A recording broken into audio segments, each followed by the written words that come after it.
তুমি আমার উপরে এরকম চিল্লাও কেন গো সবসময়? হ্যাঁ, আরে যারা চিল্লায় তাদের মন অনেক সরল হয়, তুই জানিস?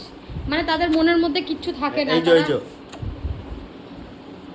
ওটা মানে কি? বেশি বেশি হয়ে গেছে তোমার। ঘরে তো কোনো কাজ বাজ নেই, কোনো কিছু নেই, ঘরে শুয়ে শুয়ে শুধু কাটাবে, সব সময় জীবন কাটাবে, বাইরের খাবার খাবে, এইটা খাবে, আমার মাথা খাবে। কাজ বাজ তো ঘরে কিছু করতে ইচ্ছা করে না। আমি ঘরে থাকলেই তোমাকে ঘরে কাজ করতে, মানে আমাকে কাজ করাবে। হ্যাঁ, চিল্লাচ্ছ কেন তুমি? না একটু আগে তুমি কি বললে? যারা বেশি চিল্লায় তারা বেশি সরল হয়।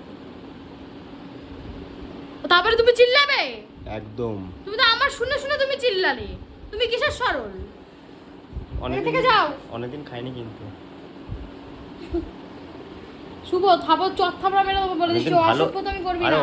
অনেকদিন বাইরে খাবার খাইনি ভালো, হ্যাঁ, সেটা তা বলতে। ওরম ভাবে তাকিয়ে ওরম ভাবে বলছিস কেন? আমি তো অন্য কিছু ভাবছি। দুবার করে খাবো কিন্তু। আরে দুবার এমনি দেখিয়ে দিচ্ছি, তাও খুঁজে যাচ্ছে। দেখ দেখিয়ে দিচ্ছ কি দুবার করে খাবে তুমি?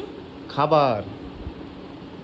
তো তুমি খাবে, আমাকে বলছো কেন দুবার করে খাবে না 3বার করে খাবে? তোমার ব্যাপার। আমাকে বলছে শুধু দুবার করে খাবে।